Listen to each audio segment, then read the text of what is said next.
राधे।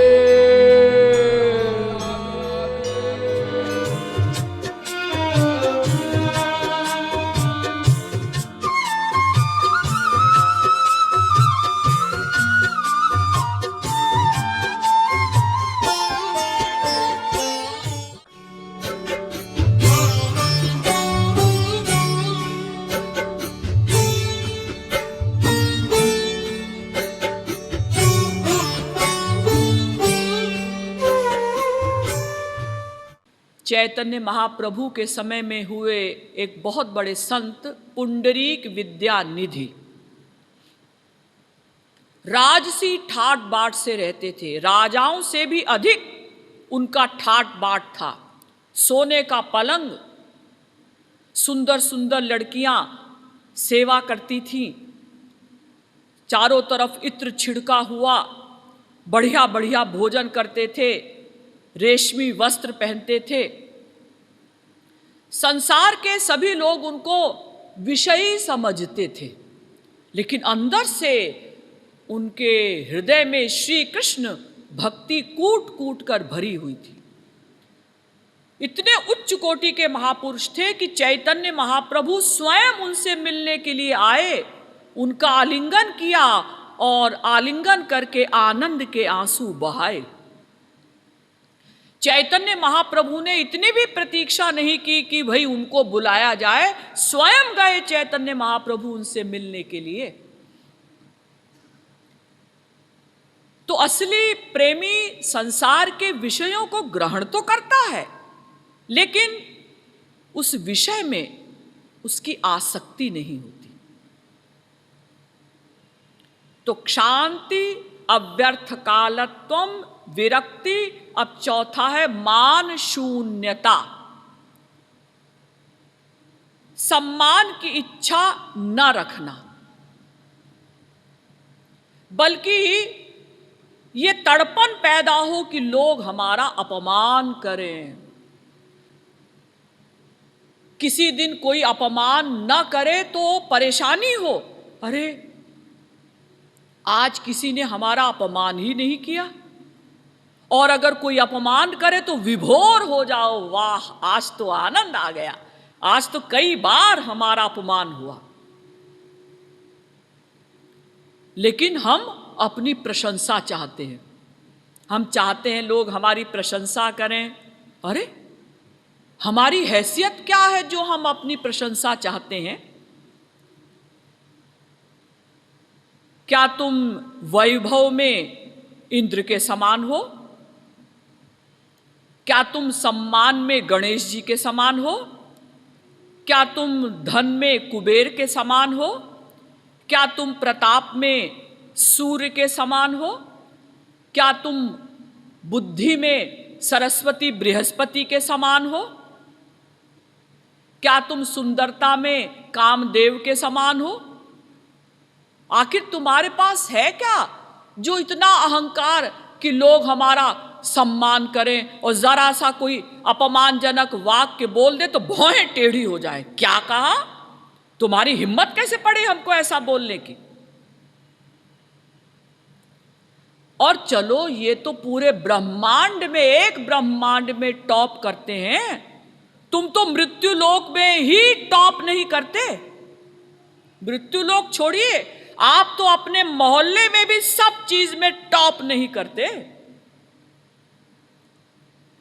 कोई नहीं कह सकता कि मैं अपने मोहल्ले में हर चीज में टॉप पर हूं। कितने लोग आपसे आगे हैं? तो किस चीज का इतना अहंकार है कि जो हम चाहते हैं कि लोग हमारा सम्मान करें? ये तड़पन होनी चाहिए कि लोग अपमान करें। एक बार एक बहुत बड़े संत थे, पुंडरीकाक्ष। तो उनके एक शिष्य ने कहा, राम मिश्र ने, गुरुजी भगवान की कृपा मुझे कब मिलेगी? भगवान मुझ पर कैसे प्रसन्न होंगे? तो पुंडरीकाक्ष जी ने कहा कि बेटा तुम तो भगवान की कृपा चाहते ही नहीं हो। नहीं गुरुजी, मैं तो भगवान की कृपा चाहता हूं। तो बेटा अगर तुम भगवान की कृपा चाहते हो तो तुम ये शौक पैदा करो, ये इच्छा पैदा करो कि लोग तुम्हारा अपमान करें। जब कोई अपमान करे तो प्रसन्न हो जाओ, तब समझो कि तुम वास्तव में भगवान की ओर चल रहे हो, भगवान की कृपा की आशा करते हो। एक बहुत बड़े संत हुए, संत उस्मान। एक बार वो अपने एक शिष्य के साथ कहीं जा रहे थे। एक स्त्री ने ध्यान नहीं दिया, उसने ऊपर से खिड़की से राख का टोकरा नीचे छोड़ दिया। वो राख का टोकरा सीधे संत उस्मान के सिर पर गिरा। तो संत उस्मान ने ऊपर की ओर देखकर कहा, ऐ खुदा, तू कितना दयालु है। शिष्य ने कहा, गुरुजी, ये खुदा की कौन सी दया है? एक तो आपके ऊपर राख का टोकरा गिरा, आप तो कहते हैं ये खुदा की दया है। संत उस्मान ने कहा, हाँ बेटा, मैंने अनंत जन्मों में संसार से ही प्यार किया, संसार को ही अपना माना, और इस जन्म में भी मैं संसार से ही प्यार कर रहा हूं। तो कायदे से मेरे सर पर भभकते हुए, जलते हुए अंगारे गिरने चाहिए थे, गरम गरम कोयला मेरे सिर पर गिरना चाहिए था। ये खुदा की कितनी दया है कि ठंडी राख मेरे सिर पर गिरी है। ये है मान शून्यता, सम्मान की इच्छा न हो। इसीलिए चैतन्य महाप्रभु ने कहा कि तृणादपि सुनीचेन तरोरपि सहिष्णुना अमानिना मानदेन कीर्तनीयः सदा हरिः। तृणादपि सुनीचेन, अपने को तिनके से भी छोटा समझो,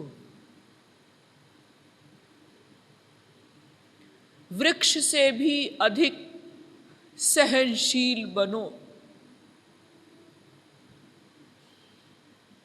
अमानिना मान देना, जो सम्मान देने योग्य न हो उनको सम्मान दो, और अपने सम्मान की इच्छा मत रखो।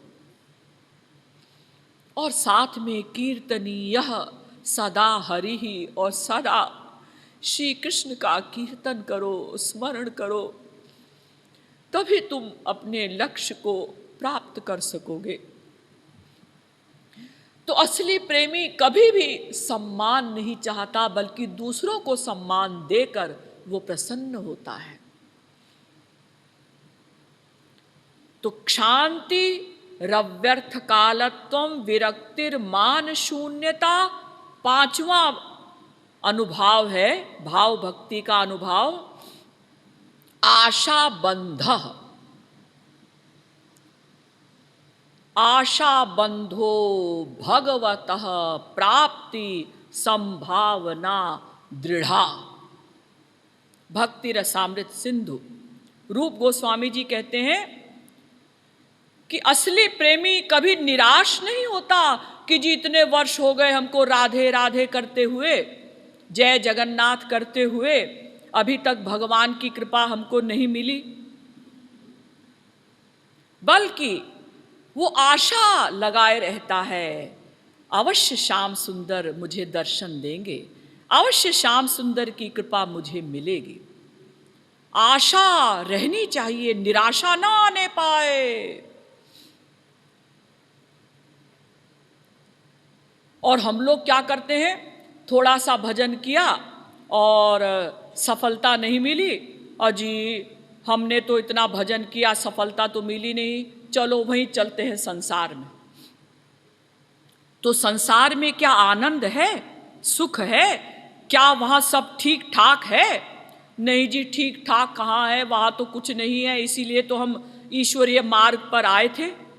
तो फिर वापस संसार में क्यों जा रहे हो? अजी हमें कुछ मिला नहीं, अरे तो वहीं तुम्हें क्या मिला? अनंत जन्म बीत गए। अनंत जन्मों से तुम संसार से प्यार कर रहे हो, संसार की प्राप्ति के लिए इतना परिश्रम तुमने किया, इतना जीवन बिताया, तुम्हें क्या मिला वहां? और यहां थोड़ा सा प्रयत्न करके तुम घबरा गए। घबराना नहीं है, विश्वास रखना है, भगवान अवश्य कृपा करेंगे, अवश्य मिलेंगे।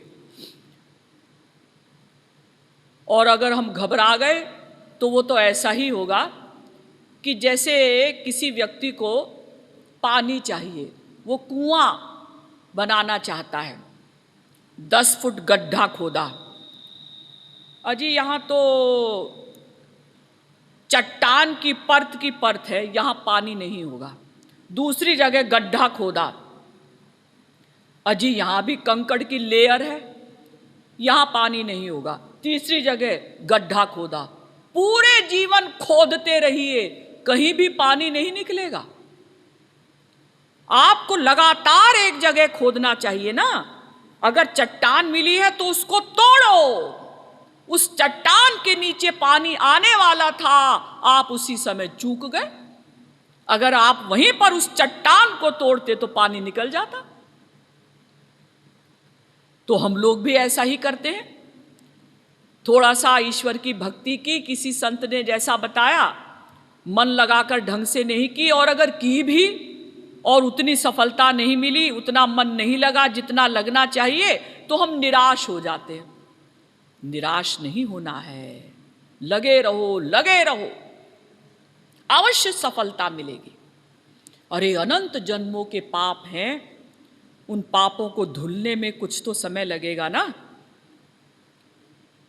बाइबल में कहा गया कि जैसे एक चींटी होती है ना, चींटी दीवार पर चढ़ना चाहती है, थोड़ा सा चढ़ती है फिर गिर पड़ती है, फिर चढ़ती है फिर गिर पड़ी, फिर चढ़ती है फिर गिर पड़ी, फिर चढ़ जाती है।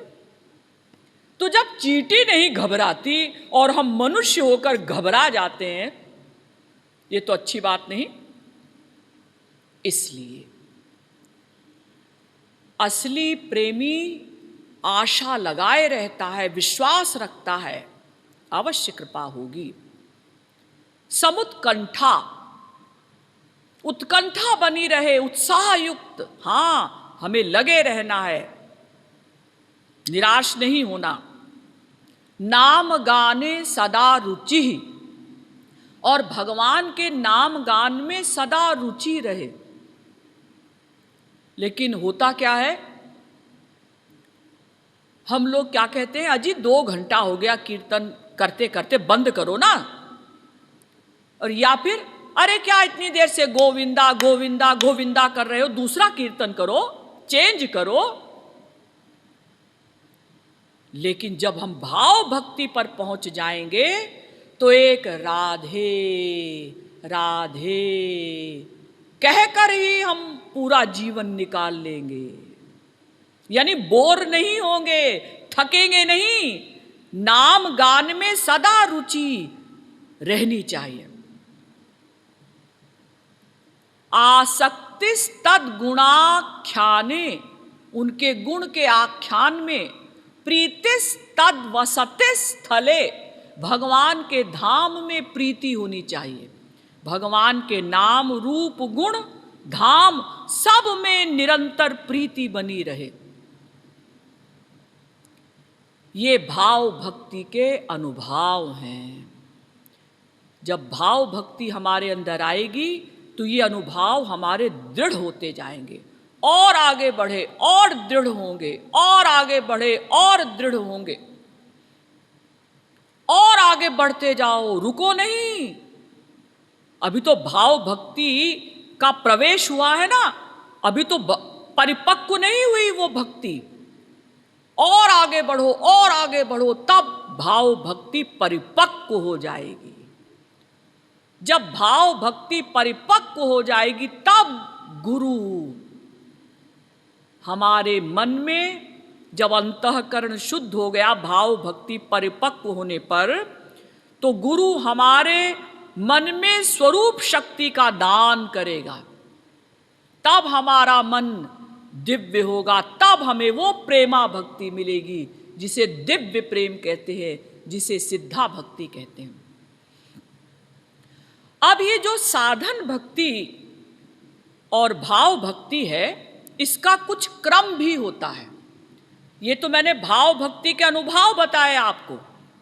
अब साधन भक्ति और भाव भक्ति का क्रम है, स्टेजेस हैं उसकी, वो भी समझ लीजिए। आदौ श्रद्धा ततः साधु संगोथ भजन क्रिया, ततोऽनर्थ निवृत्तिः स्यात्, ततो निष्ठा रुचिस्ततः, अथासक्तिस्ततः भावो ततः प्रेमाभ्युदञ्चति। भक्ति रसामृत सिंधु। आदौ श्रद्धा, सबसे पहले स्टार्टिंग कहां से होगी? साधना भक्ति की श्रद्धा। श्रद्धत्स्व तात श्रद्धत्स्व, वेद कहता है श्रद्धा पैदा करो। श्रद्धा किसे कहते हैं? गुरु वेदांत वाक्येषु दृढ़ो विश्वासः श्रद्धा। आदि जगत गुरु शंकराचार्य जी कहते हैं, गुरु और वेदांत के वाक्यों में दृढ़ विश्वास का होना ही श्रद्धा है। चैतन्य महाप्रभु ने भी कहा, श्रद्धा शब्द कहे विश्वास सुदृढ़ निश्चय। भगवान में दृढ़ विश्वास, दृढ़ निश्चय का होना ही श्रद्धा कहलाती है। तो आदौ श्रद्धा, पहले श्रद्धा, ततः साधु संग, उसके बाद साधु का संग करो, महापुरुष का, गुरु का संग करो। अब संग भी दो प्रकार का होता है। जैसे भक्ति दो प्रकार की होती है ना, सासंग भक्ति, अनासंग भक्ति, ऐसे ही संग भी दो प्रकार का, संग प्रसंग। संग कैसे, किसे कहते हैं संग?